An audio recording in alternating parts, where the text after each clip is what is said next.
Bismillahirrahmanirrahim. Assalamualaikum warahmatullahi wabarakatuh.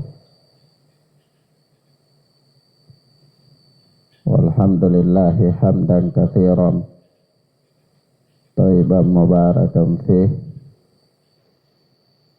kama yuhibbu rabbuna wa yarda. Ashhadu an la ilaha illallah wahdahu la syarika lah wa ashhadu anna Muhammadan abduhu wa rasuluh sallallahu alaihi wa ala alihi wa ashabihi wa man tabi'ahum bi ihsanin ila yaumiddin. Amma ba'd. Ikhwana fiddin, a'azzani Allah wa iyyakum. Kita sampai pada hadis yang ke-375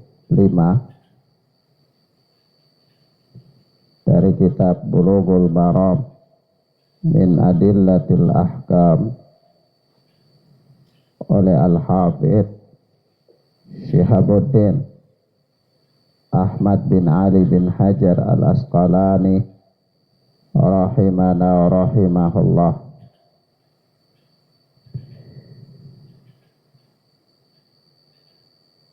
Ya, ini tepatnya pada babu sholati tatawwu, bab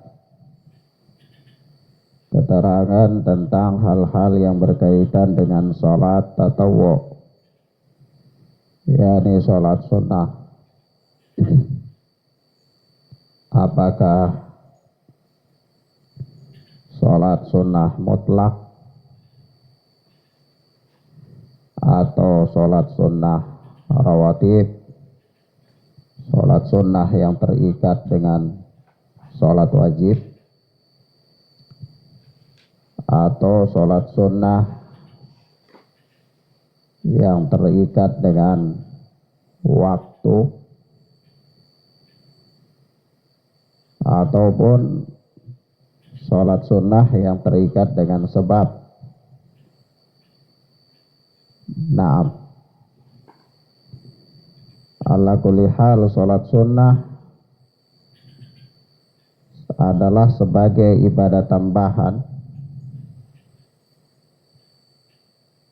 terhadap sholat wajib, dan dia menyempurnakan sholat wajib. Di samping sholat sunnah itu sendiri mempunyai sekian banyak keutamaan.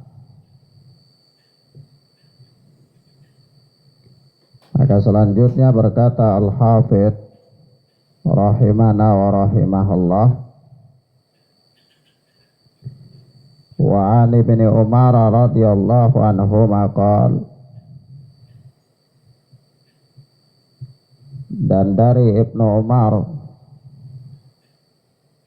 yang Allah telah meridhai beliau dan bapaknya, dia berkata, Ibnu Umar adalah sahabat Nabi sallallahu alaihi wasallam, dan bapaknya juga adalah sahabat, yakni Umar ibn al-Khattab radhiyallahu ta'ala anhu. Ibnu Umar berkata, hafidtu minan Nabi sallallahu alaihi wasallam 10 raka'atin. Aku telah menghafal dari Nabi sallallahu alaihi wasallam 10 rakaat salat sunnah. 10 rakaat salat sunnah. yaitu rak'ataini qabla dhuhri wa rak'ataini ba'daha. Yang pertama 2 rakaat sebelum zuhur, dan yang kedua 2 rakaat setelah zuhur. Atau yang pertama 2 rakaat sebelum zuhur dan 2 rakaat setelah zuhur. Jadi ada 4 ya. Dengan demikian jadilah 4. Yang kedua wa raka'ataini ba'dal maghribi fi baitih, dan 2 rakaat setelah maghrib di rumah beliau sallallahu alaihi wasallam. Jadi kebiasaan Nabi sallallahu alaihi wasallam itu melakukan sholat sunnah di rumah. Karena sebaik-baiknya sholat itu di rumah, kecuali sholat wajib. Kecuali sholat wajib. Nah, di antara sholat sunnah yang dilakukan oleh Nabi di rumah beliau ini adalah sholat ba'da maghrib. Sholat sunnah 2 rakaat setelah maghrib. Ya, berhubung karena di zaman itu Nabi tidak memberikan mau'idhah, tidak memberikan pelajaran pada waktu maghrib sampai isya. Ya. Jadi habis maghrib pulang. Nanti isya datang lagi. Ya, karena ya kondisi zaman pada saat itu ya tidak memungkinkan.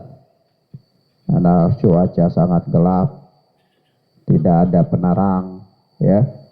Bahkan orang makan malam saja itu sebelum maghrib. Ya, supaya masih terang. Jadi kalau makan malam setelah maghrib itu sudah gelap. Ya, orang makan malam biasanya umumnya yaitu sebelum maghrib.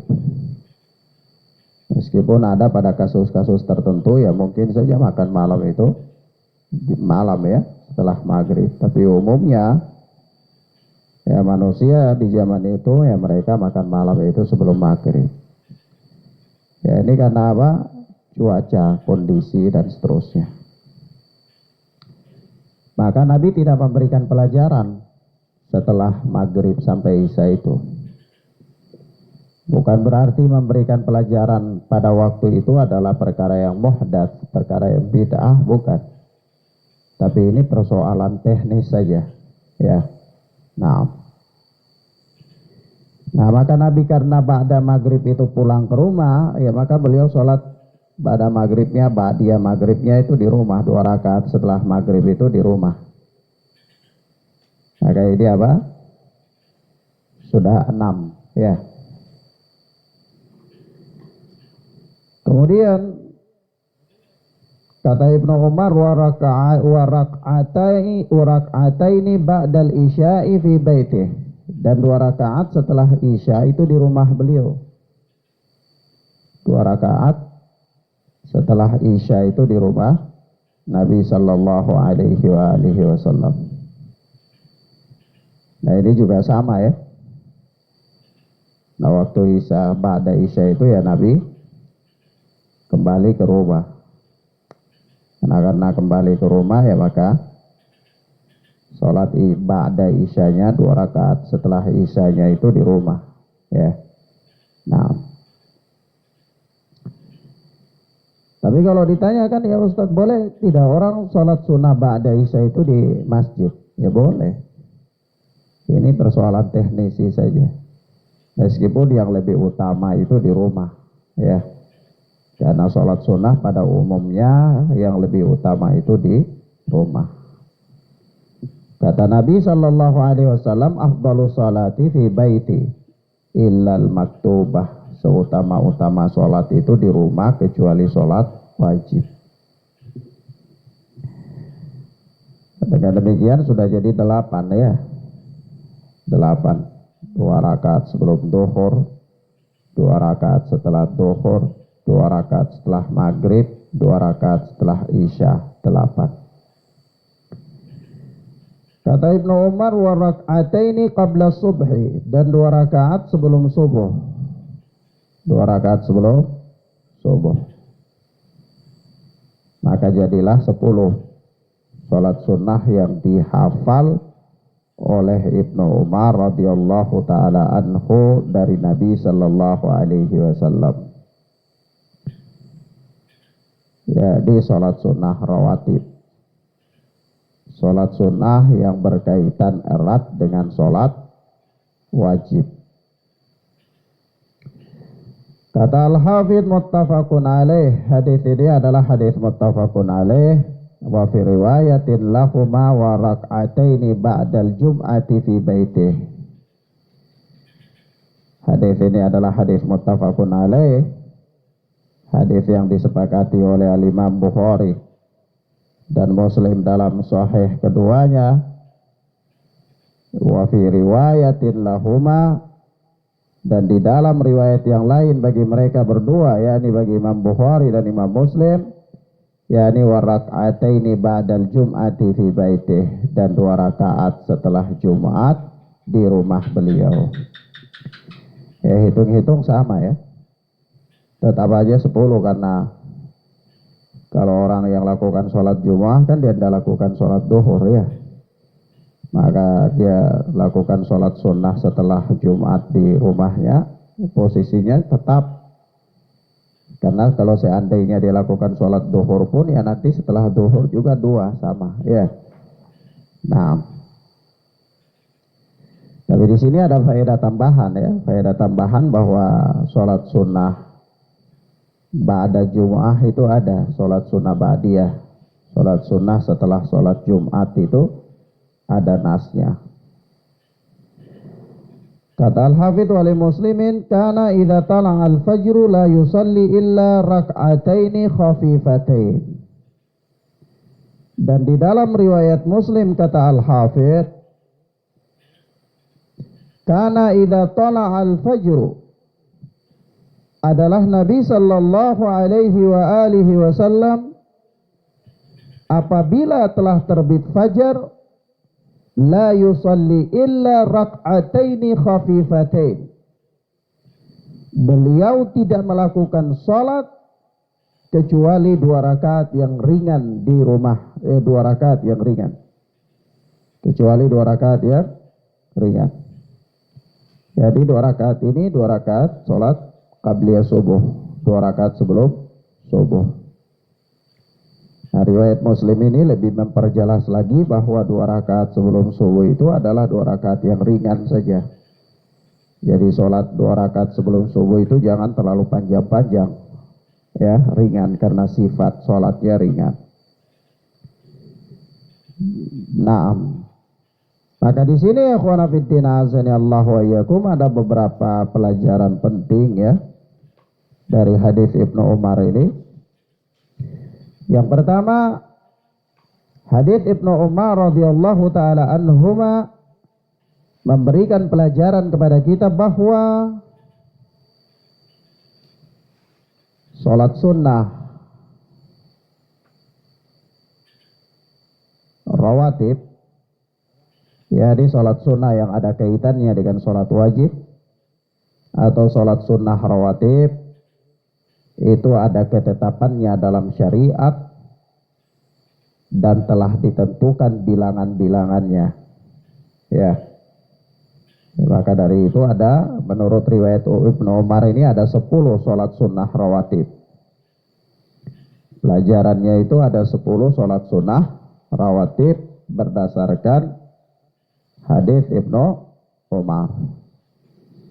Nanti kalau ada tambahan lain ya nanti di dalam hadis yang lain, itu tambahan faedah. Tapi kalau hadis Ibnu Umar ya ada 10.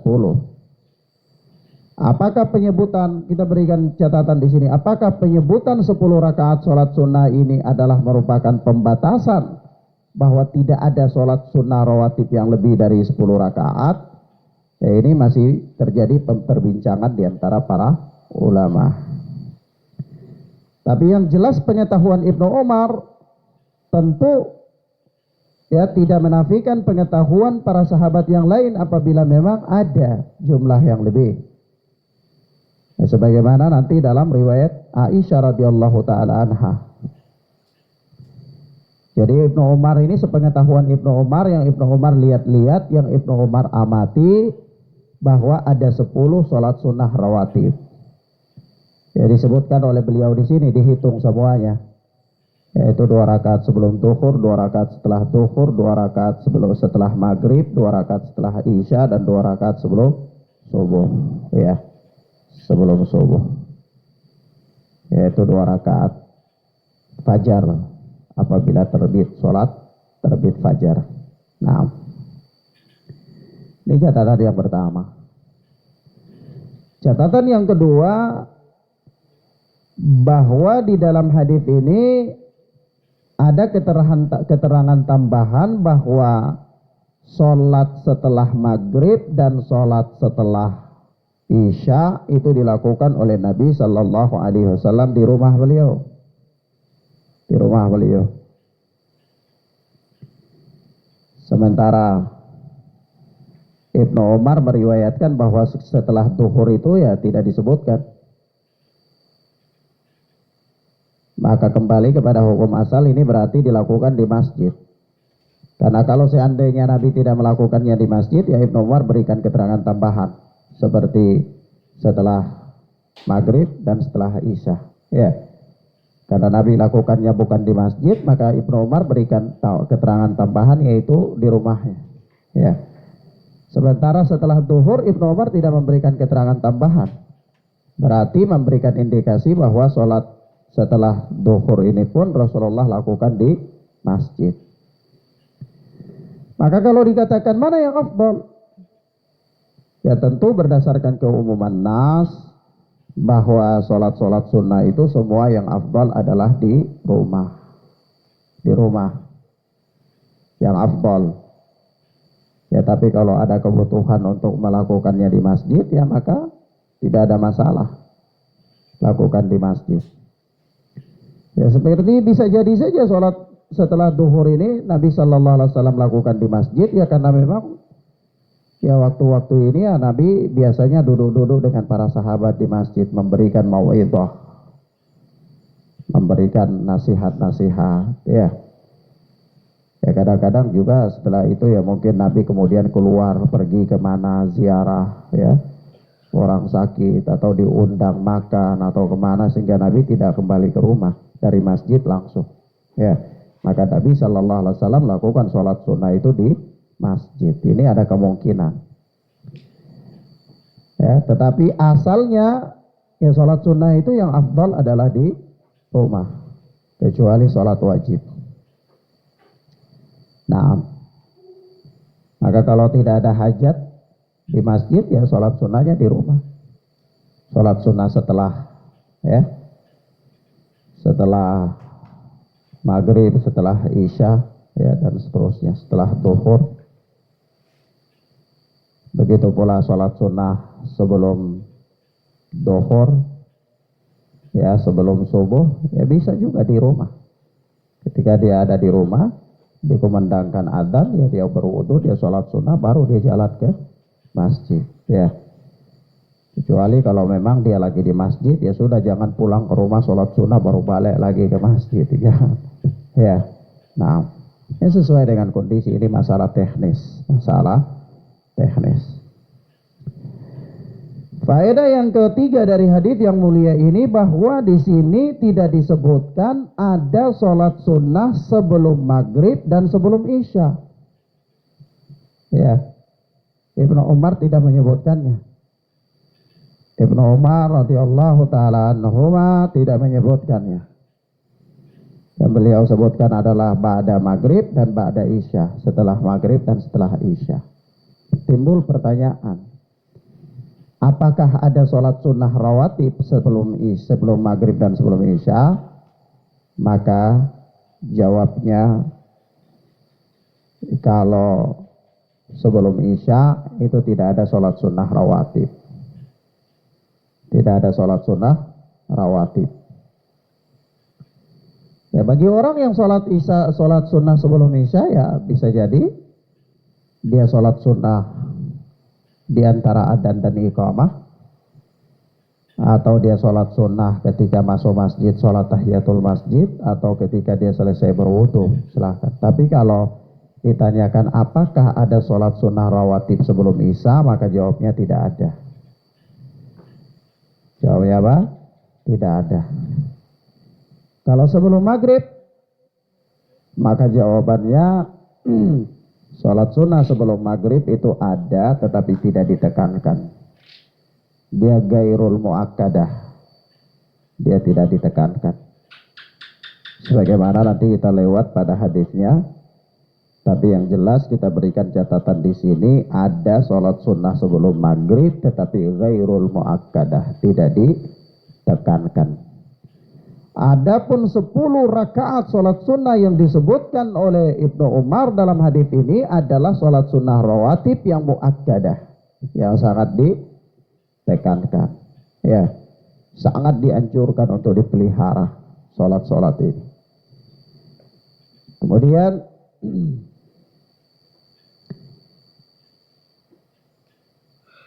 faedah yang berikut dari hadis yang mulia ini, bahwa di sini juga Ibnu Umar tidak menyebutkan sholat sunnah sebelum Jumat, qablal Jumu'ah, ya. Ya, karena memang tidak ada sholat sunnah khusus 2 rakaat sebelum Jumat, itu tidak ada. Tidak ada disebutkan dalam riwayat. Kalau setelah Jumu'ah maka ada. Di sini Ibnu Umar mengatakannya, dan yaitu dalam riwayat Bukhari dan Muslim, wa raka'ataini ba'dal jum'ati fi baiti, dan 2 rakaat setelah Jumat di rumah beliau, ya. Nah, ya, kalau 2 rakaat sebelum Jumat tidak ada. Yang ada ya sholat sunnah sebelum Jumat itu ya mulai dari masuk masjid, sholat sunnah 2 rakaat, salam 2 rakaat, salam 2 rakaat, salam, sampai khatib naik di mimbar. Yaitu namanya sholat intidor, sholat sunnah sambil menunggu kehadiran khatib naik di atas mimbar. Tapi kalau 2 rakaat ba'da qablal Jum'ah secara khusus tidak ada riwayatnya. Tidak ada riwayatnya. Kemudian faedah yang berikut dari hadis yang mulia ini, yaitu bahwa ketika telah terbit fajar, maka tidak ada lagi sholat sunnah, kecuali sholat sunnah qabliyah subuh. Sholat sunnah yang maksudnya di sini adalah sholat malam. Jadi sholat sunnah, sholat malam itu berakhir dengan terbitnya fajar. Maka dari itu sholat witir itu sebagai penutup sholat malam itu sebelum terbitnya fajar. Kalau sudah terbit fajar, tidak ada lagi sholat sunnah di malam hari, kecuali sholat sunnah yang berkaitan dengan sebab, yaitu apakah karena sebab wudu atau karena sebab masuk masjid, sholat sunnah sesudah wudu, atau sholat sunnah masuk masjid, atau sholat sunnah qabliyah subuh, ya. Nah, jadi kalau maksudnya tidak, karena idza tala al-fajru la yusalli illa rak'ataini khafifatain, adalah Nabi Shallallahu Alaihi Wasallam apabila telah terbit fajar maka beliau tidak sholat melainkan 2 rakaat yang ringan. Maksudnya beliau tidak lagi sholat malam, karena sholat malam semuanya habis waktunya dengan terbitnya fajar, ya. Nah, jadi kalau sudah terbit fajar ya sudah berakhir, berlalu waktu sholat malam, tidak ada sholat lagi kecuali sholat sunnah qabliyah subuh. Dan di sini ada catatan ya, bahwa sifat sholat qabliyah subuh itu adalah 2 rakaat yang ringan. 2 rakaat yang ringan. Jadi sholat sunnah qabliyah subuh itu tidak panjang-panjang, ringan. yakni pada rakaat yang pertama membaca surat Al-Kafirun, dan pada rakaat yang kedua membaca surat Al-Ikhlas. Nah, di sini kita berikan catatan, kalau ditanyakan Ustadz, kapan berakhir waktu sholat sunnah qabliyah dan sholat sunnah ba'diyah? Maksudnya sholat sunnah sebelum sholat wajib itu berakhirnya kapan? Dan sholat sunnah setelah sholat wajib itu berakhirnya kapan? Maka jawabnya waktu sholat sunnah qabliyah itu mulai dari masuk waktu yang ditandai dengan adzan sampai iqamah ditegakkan. Jadi mulai dari adzan sampai sebelum qamat itu disitulah waktu untuk melakukan sholat sunnah qabliyah. Ya, apakah qabliyah duhur, apakah qabliyah subuh, ya. Nah, atau ya qabliyah maghrib ya, misalnya. Maka itu waktunya mulai dari adzan yang bertanda bahwa telah masuk waktu tersebut, sholat tersebut, sampai berakhir ketika qamat. Ya, kenapa? Karena kata Rasulullah sallallahu alaihi wasallam, "Idza uqimatis shalah fala sholata illal maktubah." Apabila telah dikumandangkan qamat, maka tidak boleh lagi sholat kecuali sholat wajib. Jadi orang yang ada di masjid, dia mau sholat berjamaah, ya kalau dia sudah qamat, ya sudah berakhir sholat qabliyah bagi dia. Ya, tapi kalau orang sholatnya di rumah, para wanita misalnya, kapan berakhir waktu sholat qabliyah, sholat sunnah qabliyah? Ya waktunya bukan qamat, bukan berakhir dengan adanya qamat, bukan. Tapi berakhir ya ketika dia sholat wajib itu sendiri. Ya, ketika dia mau sholat wajib itu, karena dia tidak terikat dengan qamat. Ya, beda halnya dengan orang di masjid, itu dia terikat dengan qamat. Ya, kenapa? Karena kalau sudah qamat kan imam sudah sholat wajib, kan sangat aneh kalau dia juga sendiri lagi sholat di sudut masjid, sholat sunnah. Kan ajaib. Ya, nah. Tapi kalau orang yang sholat di rumah, ya tidak ada kaitannya dengan qamat. Jadi kapan ketika dia mau melakukan sholat wajib, ya sudah berhenti, disitulah waktu qabliyah, waktu sholat sunnah sebelum sholat wajib yang dimaksud. Apakah duhur, apakah subuh dan seterusnya. Ya. Adapun sholat sunnah sebelum isya itu sholat qabliyah tidak ada, ya, tidak ada riwayatnya. Yang ada adalah riwayat yang bersifat umum, yaitu sholat sunnah di antara adzan dan iqamah. Maka meninggalkan sholat di qabliyah isya ini lebih utama, karena tidak ada riwayatnya. Ya, karena Nabi SAW yang mengatakan bahwa antara adzan dan iqamah itu ada sholat sunnah, tapi begitu di sholat isya sendiri Nabi tidak lakukan qabliyah isya. Ya, berarti di sini ada kekhususan bahwa di sini tidak ada waktu qabliyah isya. Wallahu ta'ala a'lam bissawab. Dan meninggalkannya tentu lebih utama, mengikuti sunnah Rasulullah sallallahu alaihi wasallam. Adapun waktu sholat sunnah ba'diyah kapan berakhir? Ya jawabnya mulai dari selesai sholat wajib yang dimaksud sampai masuk waktu sholat berikutnya. Ya. Jadi kalau misalnya dia sholat duhur di jam 1, ya kemudian dia ada ada hajat, ada kebutuhan dan seterusnya, ya kemudian dia sampai pulang ke rumah itu misalnya jam 2 atau jam 3, ya dia sholat sunnah, ya boleh saja sholat sunnah ba'diyah, ba'da duhur, setelah duhur boleh, sebelum masuk waktu asar.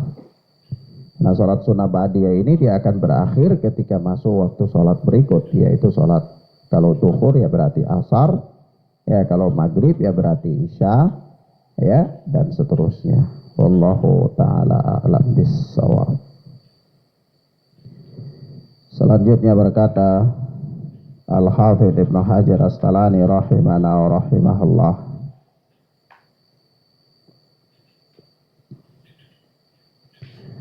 wa an Aisyah radhiyallahu anha anna an-nabiy sallallahu alaihi wasallam kana la yada'u arba'an qabla adh-dhuhri wa rak'ataini ba'da al-ghadah. Adalah Nabi sallallahu alaihi wasallam tidak pernah meninggalkan 4 rakaat sebelum duhur dan 2 rakaat sebelum subuh. Nah ini Kalau Ibnu Umar tadi menghitung bahwa 2 rakaat sebelum duhur. Tapi Aisyah radhiyallahu taala anha mengatakan Nabi tidak pernah meninggalkan 4 rakaat sebelum duhur. 4 rakaat sebelum duhur. Ya tentunya pengetahuan Aisyah radhiyallahu taala anha tidak menafikan pengetahuan Ibnu Umar, dan pengetahuan Ibnu Umar tidak menafikan pengetahuan Aisyah. Artinya pengetahuan Ibnu Umar ini apa yang dilihat oleh Ibnu Umar. Ya. Sementara yang disebutkan oleh Aisyah radhiyallahu taala anha juga adalah apa yang dilihat oleh beliau. Jadi tidak saling menafikan, tidak saling meniadakan. Maka kita katakan sholat qabliyah duhur itu bisa 2 rakaat, bisa 4 rakaat. Ya. Nah kalau qabliyah duhur 4 rakaat berarti jumlahnya jadi berapa? Kalau 10 rakaat pada hadis Ibnu Umar berarti tambah lagi 2 rakaat berarti jadi 12 rakaat. Iya. Jadi 12 rakaat sholat sunnah rawatib yang muakkadah. Naam. Kata Al-Hafidz rawahul Bukhari, hadis ini diriwayatkan oleh Imam Bukhari rahimana wa rahimahullah di dalam sahihnya. Maka ikhwana fiddin azani Allah wa iyyakum, hadis ini menunjukkan kepada kita bahwa sholat-sholat sunnah rawatib itu adalah sholat sunnah yang sangat ditekankan untuk diperhatikan, dan di antara sholat-sholat itu ada juga sholat yang lebih ditekankan lagi untuk diperhatikan, ya, yaitu sholat 4 rakaat sebelum zuhur dan 2 rakaat sebelum subuh. Ya, dia termasuk sholat sunnah rawatib yang paling diperhatikan dari sholat sunnah rawatib yang lainnya. Ya tentu karena dia punya kedudukan pastinya. Ya, karena Nabi Shallallahu Alaihi Wasallam tidaklah memberikan porsi perhatian yang lebih terhadap sebuah ibadah, melainkan karena ibadah itu punya keutamaan yang besar. Ya, karena para nabi itu melakukan hal-hal yang utama, Ya tidak mungkin para nabi melakukan hal-hal yang tidak utama. Ya tidak. Jadi para nabi itu melakukan hal-hal yang utama, hal-hal yang lebih bermanfaat. Nah, jadi ketika Nabi sangat memperhatikan sholat 4 rakaat sebelum zuhur dan 2 rakaat sebelum subuh, maka itu memberikan pelajaran kepada kita bahwa sholat-sholat sunnah yang diperhatikan sangat oleh Nabi ini adalah mempunyai porsi yang besar. Mempunyai apa? Porsi yang besar dalam pandangan syariah. Nah, ya kalau dia tidak punya kedudukan istimewa, ya Nabi tidak terlalu begitu memperhatikannya. Pasti memperhatikan, tapi porsinya ya berbeda dengan sesuatu yang lebih utama, ya. Nah, sama saja ya orang kalau dia ya bekerja pada sebuah perusahaan, dia mendapatkan gaji standar dengan gaji lembur, ya dia tentunya sangat memburu gaji lembur karena di situ ada kelebihan, ya. Nah, soal gaji standar yaitu mah sudah pasti. Yang dia kejar adalah nilai yang ada tambahan, nilai lemburnya itu, bonusnya itu. Maka ketika ibadah ada satu amal ibadah kemudian di situ diberikan perhatian khusus, ya ini ada bonusnya, ini lembur ini namanya. Ya. Nah, ibadah juga ada begitu, ada lemburnya, ada nilai bonusnya itu ada. Ya. Nah, itulah bagian dari kasih sayang dan rahmat Allah Subhanahu wa taala kepada hamba-hambanya. Ya kenapa? Karena manusia itu berbeda-beda. Kemampuan dia dalam melakukan ibadah itu berbeda-beda. Ada orang yang berburu bonus, ada orang yang tidak sanggup, ya ibadahnya sederhana-sederhana saja. Yang penting lakukan. Ya. Ada orang juga ya kalau tidak bisa ini ya itu. Kalau tidak bisa itu ya dia lakukan yang ini. Begitu. Ya itulah kemampuan manusia dalam melakukan ibadah berbeda-beda. Maka dari itu Allah Subhanahu wa taala menjadikan kepada manusia itu jalan-jalan kebaikan itu beraneka ragam, ya, supaya sesuai dengan kesanggupan hamba. Karena tidak mungkin seorang hamba dia bisa memborong semua amalan, tidak mungkin. Apalagi orang-orang pemalas kayak kita ini, ya, tidak mungkin lakukan semua ibadah itu semua, tidak mungkin. Kita baru lakukan sholat sunnah 2-3 rakaat saja kita sudah pusing, ya, sudah rasa jenuh, bosan. Baru lakukan ibadah itu, sholat sunnah rawatib saja sudah susah kita jaga dengan alasan seabrek-abrek alasan, ya.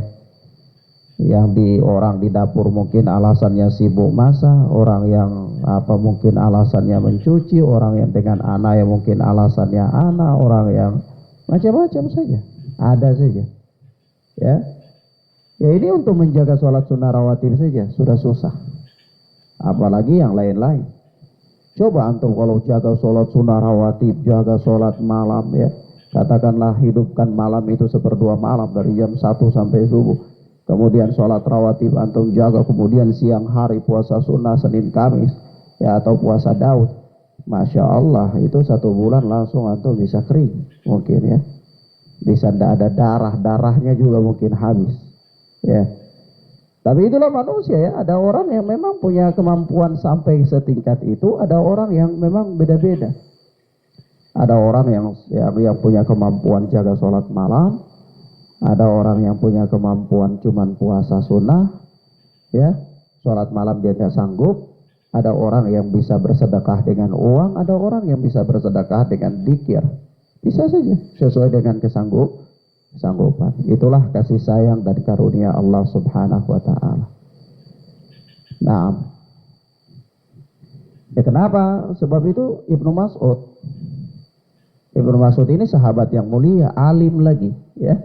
Alim lagi, ahli ilmu lagi, tokoh panutan di kalangan para sahabat, ya. Bukan panutan di kalangan ya orang-orang kayak kita. Kalau panutan di kalangan orang-orang kayak kita kan mah hanya ya sekedarnya saja, ya. Anggap saja yang terbaik di antara terburuk lah, ya kalau gitu. Ya, tetapi ini panutan di antara para sahabat. Sahabat-sahabat itu alim-alim, ya. Ibadah-ibadahnya luar biasa, jangan tanya. Kalau soal ibadah ini jangan tanya. Berebutan dalam melakukan kebaikan jangan tanya. Kenapa? Karena mereka orang-orang pilihan yang Allah pilih untuk mendampingi Rasul Nabi Shallallahu Alaihi Wasallam. Allah tidak pilih kita karena kita memang tidak bisa, tidak sanggup, ya. Punya banyak kelemahan, punya banyak alasan, punya banyak seabrek-abrek masalah. Ya, tetapi Allah Subhanahu Wa Taala pilih para sahabat karena Allah tahu mereka adalah orang-orang yang paling terbaik, orang-orang yang hati-hati mereka adalah paling terbaik, orang-orang yang bisa menjual dunia mereka untuk akhirat mereka. Jadi Allah pilih mereka. Maka soal ibadah jangan tanya, soal kealiman jangan tanya, soal berburu pahala sudah jangan tanya, ya. Tetapi Ibnu Mas'ud adalah tokoh di antara mereka, masih termasuk tokoh di antara mereka. Nah, Ibnu Mas'ud ini saja dalam beribadah, ya, ketika dibicarakan tentang sholat malam dan puasa sunnah, ya, Ibnu Mas'ud ini dia lebih puasa sunnah, memilih puasa sunnah, ya. Dia karena kalau siang hari dia puasa sunnah, ya dia pada malam hari tidak sanggup beribadah, maka dia pilih. Atau kurang lebih kebalikan gitu, anak lupa persis riwayatnya. Tapi yang jelas dia pilih salah satu dari keduanya. Nah, pilih salah satu dari keduanya. Ya, kalau dia misalnya sholat malam, ya karena dia lebih suka dengan sholat malam. Dan kalau dia puasa sunnah, digabungkan puasa sunnah dengan sholat malam, maka dia nggak kuat sholat malam nantinya. Maka sudah dia pilih salah satu dari keduanya. Jadi ibadah ini sesuai dengan kadar kesanggupan. Maka Allah memberikan jalan-jalan kebaikan itu banyak sekali. Ya, tergantung siapa yang dia mau memilih dan siapa yang dia mau mengganti amalan. Terkadang seseorang ganti amalan dengan yang satunya, kemudian dia ganti lagi dengan satu. Ketika dia mendapatkan problem yang satu, amalan yang biasa dia lakukan tidak bisa dia lakukan, ya dia beralih dengan amalan yang lain, dia ganti dengan amalan yang lain. Bisa saja. Ala kulli hal tetap saja dia mendapatkan pahala, tetap saja dia bisa beramal. Ya. Itulah manusia. Tapi untuk sampai ke tingkat itu, ya dia harus punya ilmu, karena dia mau berpindah ke amalan yang lain pun butuh ilmu. Ya. Kadang-kadang dia bisa mengolah problem itu menjadi ladang amal kalau dia punya ilmu. Ya, kalau dia tidak punya ilmu, ya problem jadi bencana. Tapi kalau dia punya ilmu, datangnya problem karena keterampilan dia dalam merubah problem itu menjadi ladang amal, maka dia bisa berubah, dia bisa rubah problem itu jadi tempat untuk berburu pahala. Ya. Nah, itulah orang yang berilmu. Dia punya ilmu. Ala kulli hal, ikhwana fiddin azani Allah wa iyyakum, sekali lagi kita katakan di sini bahwa apa yang diketahui oleh Ibnu Umar tidak menafikan apa yang diketahui oleh Aisyah radhiyallahu taala anha. Jadi kedua riwayat ini saling menafikan, maka saling mendukung, saling menyempurnakan, maka kita katakan ya salat qabliyah, salat sunnah rawatib sebelum zuhur itu bisa 2 rakaat, bisa 4 rakaat. Kalau ditanyakan Ustaz, kalau 4 rakaat cara kerjanya bagaimana? Ya cara kerjanya beda dengan sholat duhur, beda dengan sholat asar.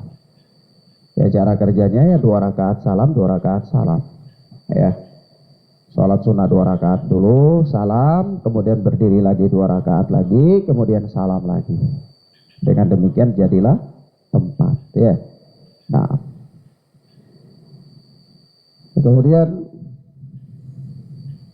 dan ini Nabi tidak pernah meninggalkannya, kata Aisyah radhiyallahu taala anha ya.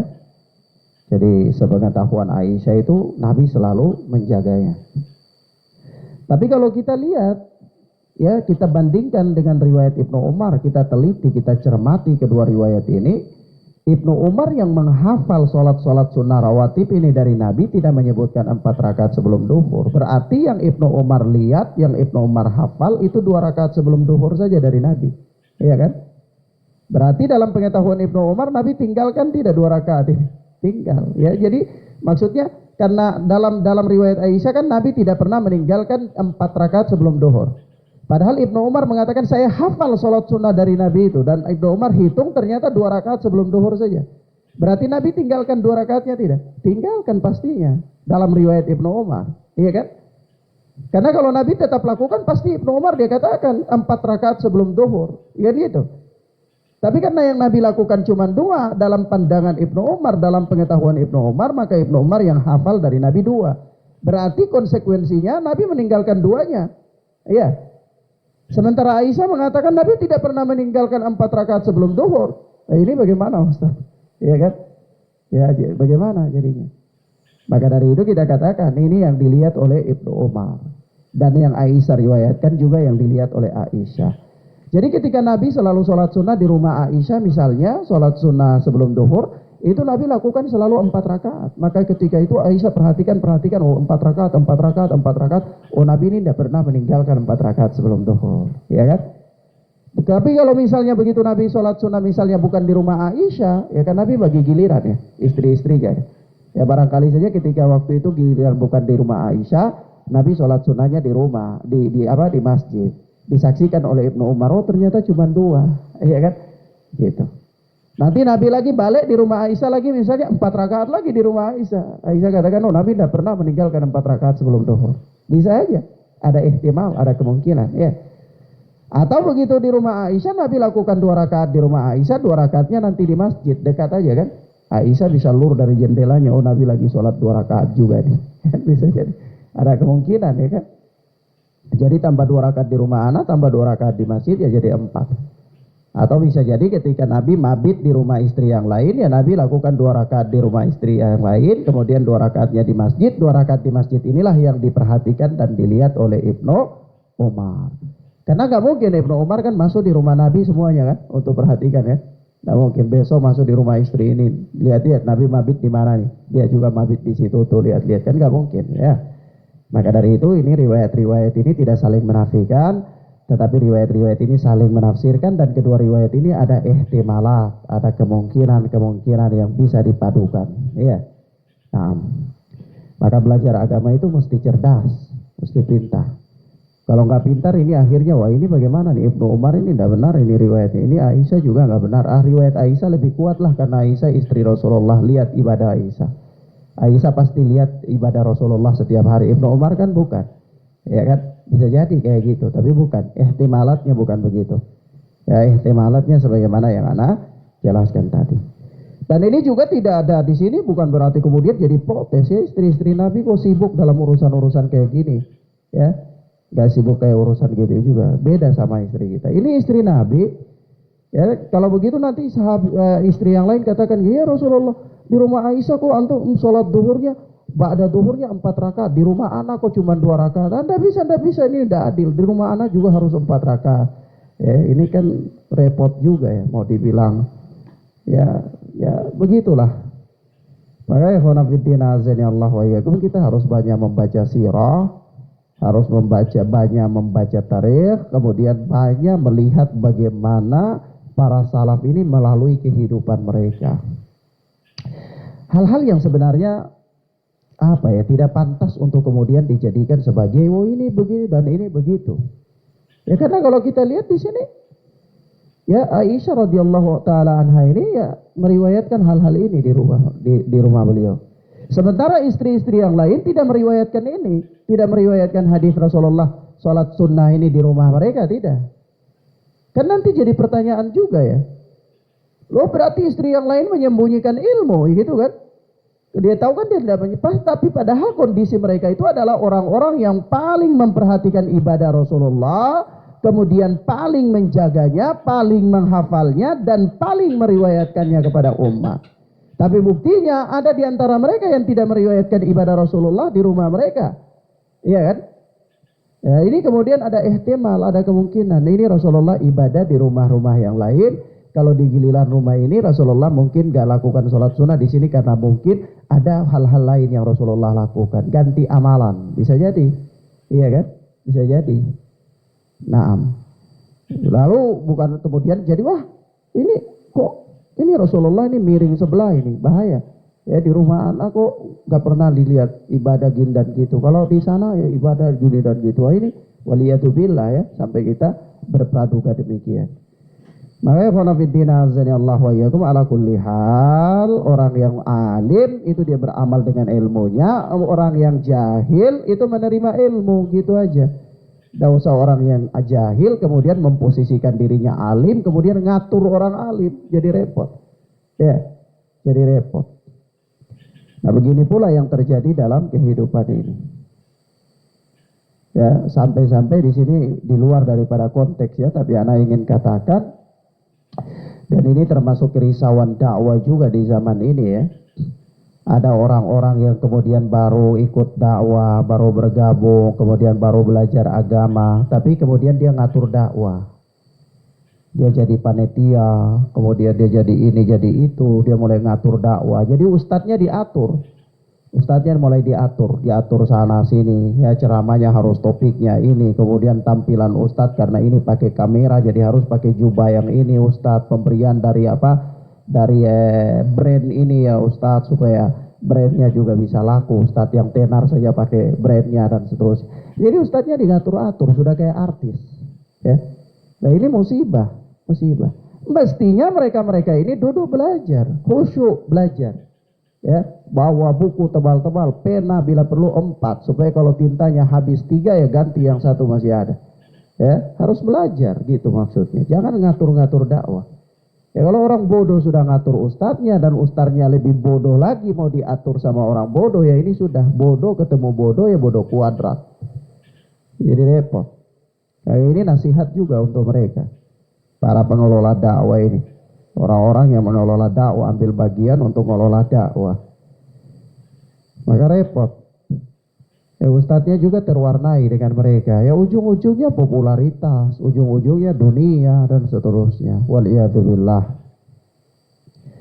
Maka khonafidina azani Allah wa iyyakum, kemudian kita lihat di sini ya sekali lagi anak katakan bahwa ya di sini kalau 4 rakaat sholat sunnah itu dilakukan dengan cara 2 rakaat salam, 2 rakaat salam. Jadi kalau kita perhatikan, kita gabungkan riwayat Ibnu Umar dengan riwayat Aisyah radhiyallahu taala anhuma, maka kita dapati ada 12 sholat sunnah rawatib. Ya, ada 12 sholat sunnah rawatib. Sholat sunnah ini harus dijaga dengan baik. Nah. Kemudian selanjutnya berkata Al-Hafidz Ibnu Hajar Asqalani rahimana wa rahimahullah, wa anha radhiyallahu anha qalat dan darinya juga yang Allah telah meridainya, yakni dari Aisyah radhiyallahu taala anha. Dia berkata, lam yakunin nabiyyu sallallahu alaihi wasallam ala syai'in min nawafil ashadda ta'ahudan minhu ala rak'atayil fajr. Kata Aisyah radhiyallahu taala anha, aku tidak pernah, ya, atau Nabi sallallahu alaihi wasallam tidak pernah sangat memperhatikan sholat sunnah lebih dari 2 rakaat sholat fajar, yakni 2 rakaat sholat sunnah sebelum subuh. Jadi kalau sholat sunnah fajar itu ya sholat sunnah sebelum subuh, ya, karena sholat subuh sendiri adalah sholat fajar, ya. Sholat subuh itu sholat fajar. Jadi kalau sholat sunnah sebelum fajar, sholat sunnah fajar, ya berarti sholat sunnah sebelum subuh. Ya. Jadi bukan ada sholat sunnah sendiri juga, bukan. Ya. Nah, tapi kata Aisyah radhiyallahu taala anha bahwa Nabi Shallallahu Alaihi Wasallam tidak pernah memperhatikan sesuatu dari sholat sunnah yang lebih dalam perhatian beliau melebihi atau daripada sholat sunnah 2 rakaat sebelum subuh. Artinya Nabi Shallallahu Alaihi Wasallam sangat memperhatikan. Nabi Shallallahu Alaihi Wasallam ini sangat memperhatikan sholat sunnah sebelum subuh, sebelum sholat subuh. Kata Al-Hafidz muttafaqun alaih. Wali Muslim raka'atal fajri khairun minad dunya wa ma fiha. Dan di dalam riwayat Muslim dikatakan bahwa sholat sunnah 2 rakaat sebelum subuh itu lebih baik daripada dunia dan seisinya. Lebih baik daripada apa? Dunia dan seisinya. Jadi riwayat Muslim ini termasuk diantaranya adalah penjelas sebab kenapa, ya, dalam riwayat muttafaqun alaih, bahwa kenapa Nabi Shallallahu Alaihi Wasallam sangat memperhatikan sholat sunnah sebelum subuh ini, sholat qabliyah subuh. Bahkan Nabi dalam sholat sunnah ini sangat memelihara sholat sunnah ini, sholat sunnah sebelum subuh. Alasannya ya disebutkan dalam riwayat Muslim. Kenapa? Karena 2 rakaat sholat sunnah sebelum subuh itu lebih baik daripada dunia dan seisinya. Jadi sebenarnya orang yang memperhatikan sholat sunnah itu orang yang paling terkaya di dunia, paling terkaya di dunia. Ya. Tapi kadang-kadang kita ini ya itu kembali kepada apa? Sudut pandang yang salah, ya, pola pikir yang salah, kemudian apa? Motivasi kehidupan yang keliru, sehingga ya kita sangat memperhatikan ibadah, tapi kita kok merasa jadi miskin. Ya, dia ada sholat sunnah sebelum fajar rajin, ya, mengharapkan pahala dari Allah, tapi dia kok rasa miskin terus. Salah, ya. Seharusnya ini orang paling kaya, paling kaya. Ya kenapa? Karena Rasulullah mengatakan 2 rakaat sebelum subuh itu adalah lebih baik daripada dunia dan seisinya. Siapa yang bisa mendapatkan sesuatu yang lebih baik daripada dunia dan seisinya? Apa yang lebih baik lagi dari dunia dan seisinya? Tidak ada yang lebih baik. Dunia ini bukan hanya sekedar sekecil tehoro. Tehoro ini hanyalah satu titik, itu tidak lebih besar dari apa kata orang sini bilang tai kuku, ya. Tidak lebih besar dari tai kuku dibandingkan dengan dunia ini, ya. Nah, artinya sangat kecil sekali tehoro ini.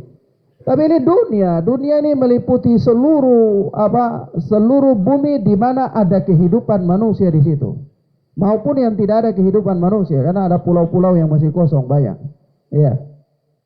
Di sana dihuni oleh hewan-hewan yang kemudian sekarang jadi tempat wisata. Ya bisa jadi ada pulau kosong dihuni oleh teteruga dan neneruga di sana, ya kan?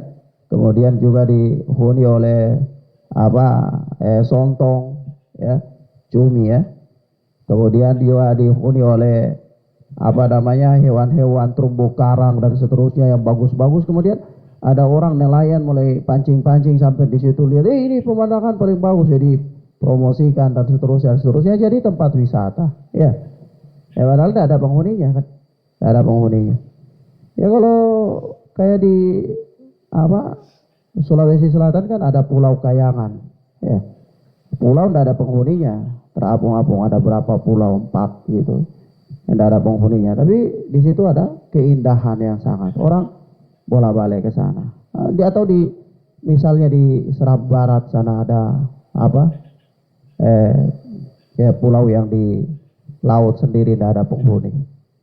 Atau di mana lagi? Pokoknya ya alam ini luas sekali. Dan sejuta keindahan yang ada di dalamnya, ya. Sejuta keindahan yang ada di dalamnya. Ya, dari hewan-hewannya, tumbuh-tumbuhannya maupun pemandangan alamnya, ya. Dan bahkan ya kekayaan yang ada di dalamnya itu bermiliar-miliar. Ya, tidak bisa dihitung, miliar terlalu sedikit. Ya, kalau antum hitung pakai kalkulatornya nggak kuat hitung. Ya, kekayaan apa? Alam ini. Kemudian ada pulau-pulau yang infrastrukturnya, atau ada kota-kota yang infrastrukturnya mau dikata di dunia modern ini sudah sangat canggih luar biasa. Ya, ada kapal-kapal pesiar yang di dalamnya itu sudah sama pulau saja. Kapal, antum berlayar dengan kapal, di dalamnya ada segala macam, lapangan voli, lapangan bola, ya. Bila perlu juga di situ ada lapangan pacu kuda, ya. Kapal tapi sudah kayak pulau daratan, ya. Ada hotel-hotelnya, ada tempat wisatanya dalam kapal sudah. Itu satu titik dari keindahan yang ada di dunia yang direkayasa oleh teknologi, oleh otak manusia. Itu keindahan yang direkayasa, ya, oleh manusia. Ada keindahan yang memang alami, tidak direkayasa, yang Allah ciptakan langsung dengan keindahan yang seperti itu. Ada kan? Ya, buktinya apa yang menjadi wisata dunia sekarang itu misalnya di Raja Ampat. Itu bukan rekayasa manusia. Itu diciptakan oleh Allah langsung dengan keindahan yang demikian luar biasa. Pulau yang terpencil di Indonesia bagian timur yang jauh dari berbagai macam hiruk pikuk kota. Terus kemudian jadi manusia berbondong-bondong ke sana untuk menikmati wisata alamnya, ya kan? Ya, ada juga di tempat lain yang keindahan-keindahan yang luar biasa yang Allah ciptakan. Belum lagi yang direkayasa oleh manusia. Ya. Belum lagi yang direkayasa oleh manusia, bangunan-bangunan yang bagus, jembatan-jembatan yang luar biasa. Kita di sini baru lihat JMP saja sudah terkagum-kagum sampai mulutnya nggak bisa tutup. Ya. Baru lihat jembatan Merah Putih yang layang dari satu daratan ke satu daratan yang sebelahnya saja kita sudah terkagum-kagum. Padahal ini tidak ada apa-apanya. Ya. Kita belum lagi lihat jembatan yang mirip dengan itu di Papua sana, di Jayapura, menghubungkan dari Jayapuranya ke seberang lah, pulau seberang sana ke Holtekam, dan itu lebih indah lagi. Sama aja dengan JMP, tapi dia kan pendek, di sana kan lebih panjang dan lebih bagus lagi. Ya, belum lagi yang lain, belum lagi kita lihat yang di Eropa. Dari satu pulau ke satu pulau jalan begini, kemudian masuk dalam air laut, jalan mobil dalam air laut, keluarnya sudah ada di pulau sebelah. Kan lebih canggih lagi, rekayasa oleh manusia, ya kan? Tapi apa kata Rasulullah? Semua keindahan itu, semua kekayaan itu, semua kebagusan itu, semuanya kalah dengan 2 rakaat sholat qabliyah subuh. Kenapa? Karena Rasulullah katakan rakaatul fajri khairun minad dunya wa ma fiha. 2 rakaat sholat subuh, sholat sunnah sebelum subuh lebih baik daripada dunia dan seisinya. Dunia dan seisinya. Antum mau bandingkan 2 rakaat sebelum subuh dengan kasbi bakar? Ya, kasihan. Ya, ini dunia dan seisinya. Ya, dunia dan seisinya. Antum mau bandingkan dengan apa? Ya, kita belum merasakan kenikmatan yang luar biasa nikmat. Tapi andai kita memiliki kenikmatan yang luar biasa nikmat itu pun kalah kebaikannya dengan 2 rakaat sholat sunnah sebelum subuh. Maka 2 rakaat sholat sunnah subuh itu sebelum subuh itu lebih baik daripada dunia dan seisinya. Mestinya orang-orang yang beribadah kepada Allah, yang memperhatikan ibadah-ibadah ini merasa kaya dalam kehidupan dunia. Jangan merasa fakir, jangan merasa miskin. Dia memiliki sesuatu yang lebih baik daripada dunia dan seisinya, yang dia bawa menghadap Allah Tabaraka wa Ta'ala nanti. Ya. Maka kalau begitu kenapa sih harus merasa fakir, merasa susah, merasa kasihan? Karena beban pikirannya terhadap kesusahannya itu akhirnya rambutnya cepat putih sebelum masanya. Ya, sebelum masanya. Maka ikhwan fillah azani Allah wa iyyakum. Sekali lagi kita katakan di sini adalah keutamaan daripada sholat-sholat sunnah itu sendiri. Ya, salah satunya keutamaan yang luar biasa hebatnya itu, ya, bagian dari karunia dan nikmat Allah Subhanahu wa taala kepada hamba-hambanya yang bertakwa, yang senantiasa memelihara sholat adalah sholat sunnah 2 rakaat sebelum subuh, di mana kata Rasulullah lebih baik daripada dunia dan seisinya. Sampai-sampai Rasulullah sangat memperhatikan sholat sunnah ini, walaupun dalam safar pun Rasulullah lakukan. Ya, walaupun dalam safar Rasulullah lakukan sholat sunnah sebelum subuh, 2 rakaat sebelum subuh. Dan Rasulullah berpesan kepada 3 orang sahabat, ya, kepada Abu Darda, kepada Abu Dzar, kepada Abu Hurairah, bahwa janganlah mereka meninggalkan 2 rakaat sholat sunnah sebelum subuh, baik dalam keadaan safar maupun ketika dalam keadaan mukim. Ya, ini sholat sunnah yang sangat penting, ya. Sampai-sampai ya kalau kita lihat dalam riwayat, ya, disebutkan dalam musnad Imam Muslim itu, Imam Syafi'i itu, bahwasanya suatu ketika Rasulullah dan para sahabat itu tertidur di satu lembah karena mereka pulang dari peperangan, tertidur dalam satu lembah. Kaget bangunnya itu sudah siang, ya, sudah siang. Bilal adzan, tapi Rasulullah tidak langsung sholat subuh, tetap saja sholat sunnah. Sholat sunnah sebelum subuh dulu, kemudian pindah tempat, baru lakukan sholat subuh. Artinya apa? Walaupun sudah kesiangan kayak gitu, sholat sunnah sebelum subuh tetap diperhatikan oleh Rasulullah sallallahu alaihi wa alihi wasallam. Baik, demikian akhwana fiddina azanallahu wa iyyakum, ini yang bisa kita sampaikan pada kesempatan yang mubarakah ini, yang mudah-mudahan bermanfaat bagi kita. Hadanallahu wa iyyakum wa barakallahu fikunna. Insyaallah taala kita lanjutkan pada pertemuan berikutnya. Wassallallahu ala nabiyina Muhammad wa ala alihi wa sahbihi wasallam. Subhanakallahumma bihamdika asyhadu an la ilaha illa anta astaghfiruka wa atubu ilaik. Wassalamualaikum warahmatullahi wabarakatuh.